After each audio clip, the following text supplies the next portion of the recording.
Hello everyone.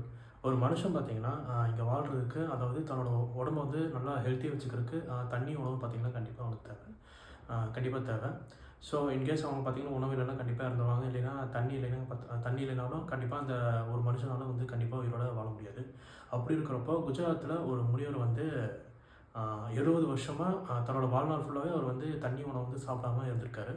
So வாழ்ந்திருக்காரு. So அவர பத்தி இந்த வீடியோல வந்து நம்ம முழுசா பார்ப்போம். ஸோ அதாவது சயின்டிஸ்ட்டே பார்த்தீங்கன்னா, சயின்டிஸ்ட் அப்புறம் நெறைய பேர் டாக்டர்ஸ் எல்லாம் பார்த்தீங்கன்னா, அவர வச்சு நெறைய டெஸ்ட் எடுத்திருப்பாங்களாட்டுருக்கு. ஸோ டெஸ்ட் எடுத்து இந்த மாரி அவர் வந்து ஃபுட்டும் அப்புறம் வாட்டரும் இல்லாம உயிரோட இருந்திருக்காரு. ஸோ இப்படி ஒரு முனிவர் வந்து வாழ்ந்து இறந்திருக்காரு. ஸோ அவர பத்தி இந்த வீடியோல நம்ம பார்க்கலாம். அந்த முனிவரோட பேர் என்னன்னா பிரகலாத் ஜானி. ஸோ அவர் வந்து குஜராத்தில 1929ல சரதா வில்லேஜுங்கிற ஒரு கிராமத்தில வந்து அவர் பொறக்குறாரு. ஸோ அவர் பொறந்ததுக்கப்புறம் பார்த்தீங்கன்னா, தன்னோட 7 வயசு வரைக்கும் அவங்க அப்பா, அம்மாவோட தான் வாழ்ந்துட்டு வந்திருக்காரு. ஸோ அதுக்கப்புறம் 7 வயசுக்கு அப்புறம் அவர் வந்து ஒரு ஸ்பிரிச்சுவலா வந்து பார்த்தீங்கன்னா, அவர் வந்து ஈடுபடுறேன் அப்படின்னு சொல்லி, அதாவது ஆன்மீகத்தில வந்து அவர் ஈடுபாடு வந்து அவருக்கு அதிகமான எண்ணங்கள் வந்திருக்கு. ஸோ அதனாலேயே அவர் 7 வயசுக்கு அப்புறம் தன்னோட குடும்பத்த பிரிஞ்சு அவர் வந்து வீட்ட விட்டு வெளிய வந்துட்டாராமா. ஸோ இந்த ஆன்மீகத்தில வந்து அவர் ஃபாலோ பண்ணுறதுக்காக. ஸோ அதுக்கப்புறம் அவரோட 11வது வயசுல தான் வந்து அவருக்கு பார்த்தீங்கன்னா, அவர் வந்து இது மாரி டிசைட் பண்றாரு. ஸோ நம்ம வந்து ஃபுட்டு அப்புறம் உணவு எதுவுமே இல்லாம வாழணும்னு சொல்லி அவர் வந்து ரொம்ப ஸ்பிரிச்சுவலா மெடிடேஷன்லாம் பண்ணி அந்த மாரி அதுக்கப்புறம் அவர் வந்து ஒரு டெசிஷன் எடுத்து அதுக்கப்புறம் வந்து அவர் கொஞ்சம் கொஞ்சமா அப்படியே சேஞ்ச் ஆகுறாரு. ஸோ அவர் பார்த்தீங்கன்னா, பொதுவா 70 வருஷமா அவர் வந்து சாப்பாடு, தண்ணி இல்லாம எதுவுமே வாழ்ந்திருக்கதா சொல்றாங்க.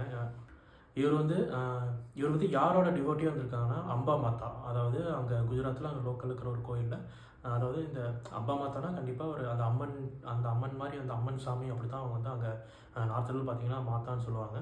ஸோ அம்பை அப்படின்னு சொல்லுவாங்க. ஸோ அவங்க அம்பை மாதாக்கு அவங்க வந்து ஒரு டிவோட்டியா இருந்து இந்த மாரி ஒரு ஸ்பிரிச்சுவலா அவங்க வந்து அவங்களுக்காக அந்த மெடிடேஷன் நல்லா பண்ணி அவங்க வந்து தன்னோட பாடிய வந்து ரொம்பவே ஒரு ஒரு ஒரு ஸ்பிரிச்சுவலுக்கு வந்து அவரோட வாழ்க்கைய வந்து அந்த அம்பாய் மாதாவுக்கு வந்து அவர் வந்து குடுத்துட்டாரு.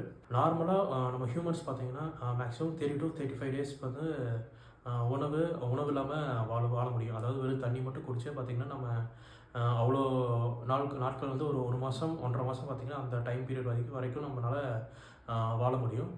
தண்ணியெல்லாம் பார்த்தீங்கன்னா, மேக்ஸிமம் 3 to 4 டேஸ் தான். ஸோ உணவு இல்லாம கூட நம்ம மேக்ஸிமம் வாழ்ந்துரலாம் தண்ணிய வச்சு.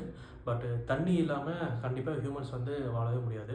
ஸோ அப்படி இருக்கிறப்போ, இந்த மாரி ஒரு முனிவர் வந்து 70 வருஷமா எந்த உணவு, சாப்பாடு, அப்புறம் தண்ணி இல்லாம வாழ்ந்திருக்காருன்னா, உண்மையிலே அது ஒரு ஒரு ஒரு பெரிய ஆச்சரியமான விஷயம் தான். நம்ம தமிழ்நாட்டிலே பார்த்தோம்னா, நெறைய முனிவர்கள்லாம் கேள்விப்பட்டிருப்போம். அதாவது அவங்க ஆன்மீகத்தில ஈடுபட்டு பல வருஷங்களா அவங்க வந்து மெடிடேஷன்லேயே இருப்பாங்க. ஸோ அவங்களும் பார்த்தீங்கன்னா, அந்த மாரி அவங்களும் சாப்பாடு சாப்பிட மாட்டாங்க. அப்புறம் தண்ணி பார்த்தீங்கன்னா, நெறையா குடிக்க மாட்டாங்கன்னு சொல்லி நம்ம கடவுளுக்காகவே ஒரு தன்னோட செல்ஃப் ரியலைசேஷன் சொல்லுவாங்க. ஸோ அவங்கள தன்னைத்தானே தன்னைத்தானே உணர்றதுக்காக அவங்க வந்து இந்த மாரி மெடிடேஷன் பண்ணுவாங்க. அப்புறம் கடவுளுக்காக ஸ்பிரிச்சுவலாவும் பார்த்தீங்கன்னா, ஒரு ஆன்மீகத்தில் ஈடுபாடு பண்ணுறவங்களும் இந்த மாரி காடுகள்லாம் பார்த்தீங்கன்னா, நெறைய பேர் முனிவர்கள் வந்து மெடிடேஷன் பண்ணியிருக்காங்க அந்த காலத்துல. நம்ம பழைய ஸ்டோரீஸ் எல்லாம் பார்த்தீங்கன்னா, நெறைய இந்த மாரி கேள்விப்பட்டிருக்கோம். பட் இந்த மாரி ஒரு கரண்ட் பீரியட்ல பார்த்தீங்கன்னா, நம்ம இந்த மாரி ஒரு நார்மல் வில்லேஜில ஒரு வெளி உலகத்துல வாழ்ற ஒரு மனுஷன் வந்து இதுதான் ஃபர்ஸ்ட் டைம் வந்து நான் கேள்விப்படுறேன். ஸோ நம்ம கேள்விப்படுறோம்னு நெனைக்கிறேன். ஏன்னா முன்னாடியே நம்ம ஒரு காட்டுக்குள்ள வாழ்ந்ததா சொல்லி நம்ம ஏதாச்சும் ஸ்டோரீஸ் அந்த மாரி கேள்விப்பட்டிருப்போம். பட் இந்த முனிவர் பார்த்தீங்கன்னா, ஒரு குஜராத்ல வந்து அவர் வந்து வாழ்ந்திருக்காரு. ஸோ அதாவது 2020ல வந்து அவர் இறந்துட்டாருன்னு நெனைக்கிறேன். ஸோ அதுவரைக்கும் பார்த்தீங்கன்னா, அவர் வந்து அப்புறம் சாப்பாடு எதுவுமே இல்லாம வந்து அவர் வாழ்ந்திருக்காரு. 2003ல அகமதாபாத்ல இருக்கிற ஒரு ஹாஸ்பிட்டல்ல பார்த்தீங்கன்னா, அங்க இருக்கிற டாக்டர்ஸ் எல்லாம் வந்து அந்த முனிவருக்கு வந்து ஒரு டெஸ்ட் மாரி வந்து அவர வச்சு கண்டக்ட் பண்றாங்க. ஸோ அது என்னன்னா, ஒரு ரூம்குள்ளேயே அவர வச்சு அடைச்சிடுறாங்க. ஸோ ஒரு 24 ஹார்ஸ் பார்த்தீங்கன்னா, அவருக்கு வந்து ஃபுல்லாவே அங்க இருக்கிற டாக்டர்ஸ் எல்லாம் அவர வந்து சர்வேலன்ஸ் பண்றாங்க. ஸோ அவருக்கு வந்து தண்ணி குடுக்கல, அப்புறம் சாப்பாடு குடுக்கல, அப்புறம் அவர் வந்து எங்கேயுமே டாய்லெட்டுக்கு அது எதுவுமே அனுப்பாம, அவர பார்த்தீங்கன்னா, ஒரே ஒரு ரூம்குள்ள மட்டும் அவர வச்சு அடைச்சு இந்த மாரி டெஸ்ட் பண்ணியிருக்காங்க. ஸோ அது பார்த்தீங்கன்னா, ஒரு 10 நாள் பார்த்தீங்கன்னா, இந்த மாரி அவர வச்சு இந்த மாரி அவங்க வந்து ஆராய்ச்சி பண்ணியிருக்காங்க அங்க இருக்கிற டாக்டர்ஸ் எல்லாம். ஆனா அவர் வந்து பார்த்தீங்கன்னா, அந்த ரூம்ல இருந்து அவர் வந்து எதுவுமே சாப்பிடவும் இல்ல. தண்ணி எதுவுமே குடிக்கல. அப்புறம் அவருக்கு பார்த்தீங்கன்னா, எந்த ஹெல்த் இஷ்யூவும் வரல இதனாலேயே. ஸோ அந்த 10 நாள் பார்த்தீங்கன்னா, அவர் அங்க வச்சதுல அவர் எதுவுமே இந்த மாரி அப்புறம் எக்ஸ்டர்னல் பீப்பிள் வந்து யாருமே அவர வந்து மீட் பண்ண விடாம பண்ணியிருந்தாங்க. ஸோ இதுவே பார்த்தீங்கன்னா டாக்டர்ஸ்க்கு அவர் வந்து எதுவுமே இந்த மாதிரி சாப்பிடாம தண்ணி குடிக்காமல் உயிர் வாழ்ந்தங்காட்டி அங்கே 10 நாள் அவர் வந்து அங்கே சர்வாக இருக்கார். ஸோ அதனாலே அங்கே இருக்கிற டாக்டர்ஸ் பார்த்தீங்கன்னா ரொம்பவே ஆச்சரியப்படுறாங்க. ஸோ அவரை பிளட் டெஸ்ட்டில் எடுத்து பார்த்துருக்காங்க. ஸோ இது மாதிரி பிளட் டெஸ்ட்டு, யூரின் டெஸ்ட்டு அங்கே ஒரு நார்மலாக ஹியூமன் பாடிக்கு என்னென்ன டெஸ்ட் எடுக்கணுமோ என்ன டெஸ்ட் எடுத்து அவங்க பார்த்துருக்காங்க. அவருக்கு வந்து எதுவுமே ஆகலை. ஸோ ஹெல்த் இஷ்யூ பார்த்தீங்கன்னா அவருக்கு பெருசாக எதுவுமே ஆகலைன்னு சொல்லி அங்கே இருக்கிற டாக்டர்ஸே வந்து அவங்க வந்து எதுவும் ரிப்போர்ட் கொடுத்துருப்பாங்கட்டுருக்கு. ஸோ இதுவே பார்த்தீங்கன்னா அந்த டாக்டர்ஸ்க்கு அவங்களுக்கு கரெக்டாக இதுக்கு வந்து ஆன்சர் கிடைக்கல. ஸோ இப்படி வந்து இந்த மனுஷன் வந்து இப்படி இந்த மாதிரி சாப்பாடும் ஃபுட்டும் வாட்டரும் இல்லாமல் எப்படி வந்து உயிர் வந்திருக்காருன்னு சொல்லி அவங்களுக்கு ஆச்சரியமாக இருக்குது. அவர் வந்து ஒரு துளி சிம்டம்ஸ் கூட அந்த இடத்துல காமிக்கலாமா, அதாவது தான் வந்து அன்ஹெல்த்தியாக இருக்கிறவங்க மாதிரி அவருக்கு வந்து அந்த சிம்டம்ஸ் எதுவுமே வரல. 2010 நம்ம இந்தியா கவர்மெண்ட்டோட defence institute of physiology and allied science வந்து அந்த டிபார்ட்மெண்ட் வந்து அவருக்கு வந்து இன்னொரு டெஸ்ட் வந்து அவங்களுக்கு வந்து கண்டக்ட் பண்ணுறாங்க. ஸோ இது வந்து பார்த்திங்கன்னா அங்கே இருக்கிற அகமதாபாத் இருக்கிற இன்னொரு லோக்கல் ஹாஸ்பிட்டல். ஸோ அங்கே பார்த்திங்கன்னா ஹாஸ்பிட்டலு. ஸோ அங்கே வந்து அவருக்கு ஒரு 15 நாள் வந்து ஸ்ட்ரைட்டாக வந்து இந்த மாதிரி அதே மாதிரி முன்னாடி பண்ண மாதிரியே அவருக்கு வந்து ஒரு 15 நாள் இந்த மாதிரி அந்த ரூம்குள்ள அடைச்சி வச்சு அவர் வந்து எதுவுமே பண்ண விடாமல், அதாவது சாப்பாடு தண்ணி எதுவுமே கொடுக்காம அவர் வந்து ஒரு ரூம்குள்ளே வச்சுருக்காங்க. ஸோ அதே பார்த்திங்கன்னா அந்த டைம்லேயே அவர் அதே மாதிரி வந்து சர்வைவ் ஆகுறாரு. ஸோ அவர் அந்த உள்ளே இருந்த டைமில் பார்த்திங்கன்னா நிறைய இந்த யோகாலாம் பண்ணியிருக்காரு, மெடிடேஷன்லாம் பண்ணியிருக்காரு. ஸோ அதனாலேயே டாக்டர்ஸ்க்கு வந்து என்ன ஒரு டவுட்னா, எப்படி ஒரு சாப்பாடு நமக்கு பொதுவாக ஹியூமன் பாடிக்கு வந்து எனர்ஜி வந்து சாப்பாடுலேருந்து வருது. நம்ம எடுத்துக்கிற அந்த சாப்பாடு தண்ணி அதுலேருந்து பார்த்திங்கன்னா ஹியூமன் பாடிக்கு எனர்ஜி வருது. ஸோ அப்படி இருக்கிறப்போ இவருக்கு வந்து எனர்ஜி வந்து எங்கேருந்து ப்ரொடியூஸ் ஆகுது அப்படின்னு சொல்லி டாக்டர்ஸ்க்கு நிறைய பேருக்கு இந்த மாதிரி சந்தேகம் வந்திருக்கு. ஸோ எப்படி தன்னால் இந்த மாதிரி பண்ண முடியும் அப்படின்னு சொல்லி டாக்டர்ஸே நிறைய பார்த்திங்கன்னா கன்ஃபியூஸ் ஆகிருக்காங்க. ஸோ இதெல்லாம் பார்த்த மக்கள் வந்து அவர்கிட்ட கேட்குறாங்க, ஸோ எப்படி உங்களால் இந்த மாதிரி எதுவுமே சாப்பிடாமல் உங்களால் சர்வைவ் ஆக முடியும்னு கேட்டிருக்காங்க. ஸோ அவர் வந்து சிம்பிளாக ஒரு பதில் சொல்லியிருக்காரு. ஸோ நான் வந்து என்னோடய காடஸ் அவங்ககிட்ட எனக்கு வந்து அந்த அம்பாய் மாதா அவங்ககிட்ட எனக்கு டேரெக்டாக வந்து எனர்ஜி வருது. ஸோ அதனால நான் ஃபுட்டோ ட்ரிங்கோ பார்த்திங்கன்னா எதுவுமே நான் எடுத்துக்கவே தேவையில்லை அப்படின்னு சொல்லி அவர் சொல்கிறாரு. ஸோ இது வந்து பார்த்திங்கன்னா ஒரு நம்பிக்கை தான்.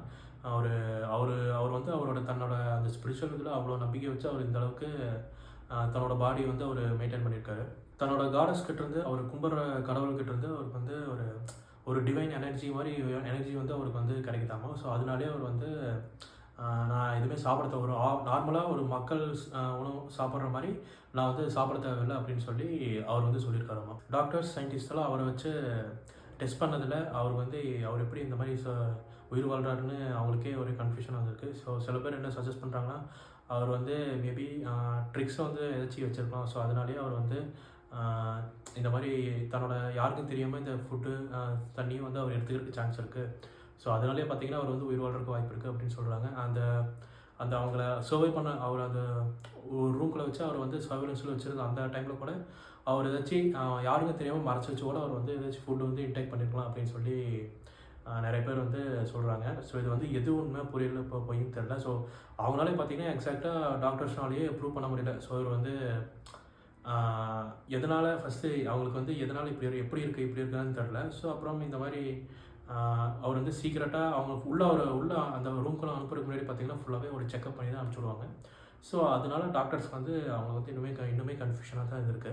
குஜராத்தில் அம்பிகை கோயில் வந்து ஒரு கோயில் வந்து அந்த இடத்துல அம்பிகை சாமிக்கு வந்து ஒரு கோயில் வந்து அங்கே இருந்திருக்கு. ஸோ அந்த கோயில் தான் பார்த்திங்கன்னா அது வந்து ஒரு மலை தொடர்ச்சி பக்கத்தில் இருக்கிற கோயில்னு நினைக்கிறேன். ஸோ அந்த கோயிலுக்கு பக்கத்தில் ஒரு குகை இருந்திருக்கு. ஸோ அந்த குகையிலே பார்த்திங்கன்னா இவர் இந்த பிரகலாத் ஜானி வந்து அந்த குகைக்குள்ளேயே வந்து அங்கேயே வந்து பார்த்திங்கன்னா அவர் டெய்லி வந்து மெடிடேஷன் தான் பண்ணிகிட்டு இருப்பாராமா. ஸோ 2020 மே மாதம் வந்து பிரகலாத் ஜானி வந்து இறந்துட்டார். ஸோ அவர் இறந்தது பார்த்திங்கன்னா அது வரைக்கும் அவரோட கடைசி நிமிஷம் வரைக்கும் அவர் வந்து மெடிடேஷன் தான் பண்ணிகிட்டு இருந்தாராமா. ஸோ அவருக்கு வந்து எந்த ஒரு இல்னஸோ, அதாவது எந்த உடம்பு சரியில்லாமல் போகுதோ அந்த மாதிரி எதுவுமே இல்லை.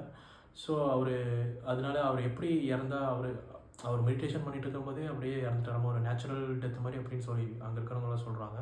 ஸோ சில பேருக்கு டவுட். ஸோ சில பேர் என்ன சொல்கிறாங்கன்னா, அது எப்படி ஒருத்தர் மெடிடேஷன் பண்ணிட்டு இருக்கும்போது அப்படியே என்னதான் ஏஜானாலும் ஒரு இல்னஸ் எதுவுமே இல்லாமல் ஒரு உடம்புல எந்த பிரச்சனையும் இல்லாமல் எப்படி ஒருத்தர் வந்து ஒரு இறந்துருக்க முடியும் அப்படின்னு சொல்லி நிறைய பேருக்கு வந்து டவுட் இருக்குது. சில பேர் எப்படி நம்புறாங்கன்னா, நேச்சுரலாகவே அவரோட பாடியிலேருந்து அவரோட ஸ்பிரிட் பார்த்திங்கன்னா வெளியே போயிடுச்சு, தன்னோட பாடியிலேருந்து ரிலீஸ் ஆகிடுச்சு அப்படின்னு சொல்லி நிறைய பேர் அதை அப்படியும் வந்து சஜஸ்ட் பண்ணுறாங்க.